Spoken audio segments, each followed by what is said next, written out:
قرآن میں جو اللہ تعالیٰ فرما رہے ہیں وما خلقت الجن والانس الا لیعبدون، کہ ہم نے انسان اور جنات کو اپنی عبادت کے لیے پیدا کیا، تو اب اس عبادت کو لے لیجئے۔ عبادت جو ہوتی ہے اس میں اجر کب بڑھتا ہے؟ جب اس عبادت کے اندر خشوع، تواضع اور تذلل ہوتا ہے۔ اب یہ خشوع، تواضع اور تذلل یہ کب انسان کے اندر آئے گا؟ یہ انسان کے اندر اس وقت آئے گا کہ جب انسان جس کی عبادت کر رہا ہے اس کی عظمت اس کے دل میں ہوگی۔ ظاہر سی بات ہے، عظمت کسی کی ہوگی تبھی انسان اس کے آگے تواضع کرے گا۔ اور عظمت کب آئے گی؟ جب انسان کو اس شخص کی معرفت حاصل ہوگی۔ اور معرفت کب آئے گی؟ جب انسان کو اس کے بارے میں معلومات حاصل ہوں گی۔ مثال کے طور پر آپ کو کسی کے بارے میں معلوم ہی نہیں ہے اور آپ کو اس کی معرفت ہی نہیں ہے، تو کیا اس کی عظمت آپ کے دل میں آ سکتی ہے؟ فرض کرو کہ راستے میں آپ کی کسی آدمی کے ساتھ میں تو میں ہو گئی، تھوڑی دیر کے بعد آپ کو پتا چلا کہ یہ تو پولیس والا ہے، تو اب آپ کی زبان کے اوپر خاموشی طاری ہو جائے گی۔ کیوں؟ جب تک علم اور معرفت نہیں تھی تب تک اس کی عظمت آپ کے دل میں نہیں آئی تھی۔ جیسے ہی علم اور معرفت حاصل ہوئی فوراً اس کی تعظیم آپ کے دل کے اندر آ گئی کہ یہ تو پولیس والا ہے۔ اسی لیے ہم کہتے ہیں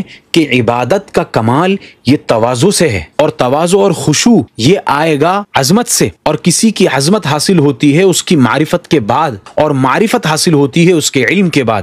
گویا کہ وہ شخص جو سب سے بڑا عالم ہے اس کی معرفت سب سے زیادہ ہوگی، اور جس کی معرفت سب سے زیادہ ہوگی اس کے دل میں معبود کی عظمت بھی سب سے زیادہ ہوگی، اور جس کے دل میں معبود کی عظمت سب سے زیادہ ہوگی اسی کے دل میں خشوع، خضوع اور تذلل اپنے پروردگار کے تئیں سب سے زیادہ ہوگا، اور جس کے دل میں خشوع، خضوع، تذلل اور تواضع سب سے زیادہ ہے اسی کی عبادت سب سے افضل ہوگی۔ اسی لیے ہم کہتے ہیں کہ آپ صلی اللہ علیہ وسلم کا ایک سجدہ ساری امت کے سجدوں سے بہتر ہے۔ وجہ اس کی یہ ہے کہ نبی کا علم سب سے زیادہ، جب نبی کا علم سب سے زیادہ تو نبی کی معرفت سب سے زیادہ، جب نبی کی معرفت سب سے زیادہ تو نبی کے دل میں اللہ کی عظمت سب سے زیادہ، اور جب نبی کے دل میں اللہ کی عظمت سب سے زیادہ تو نبی کے دل میں خشوع، خضوع اور تواضع سب سے زیادہ، اور جب نبی کے دل میں تواضع، خشوع اور خضوع سب سے زیادہ تو نبی کی عبادت اور نبی کی نماز کا ایک سجدہ پوری امت کے کروڑوں سجدوں سے افضل ہے۔ گویا کہ عبادت کی قبولیت اور عبادت کی افضلیت بھی علم کے اوپر موقوف ہے، اور آپ علم کے اوپر نکیر کر رہے ہیں، علماء کے مشغلے کے اوپر نکیر کر رہے ہیں،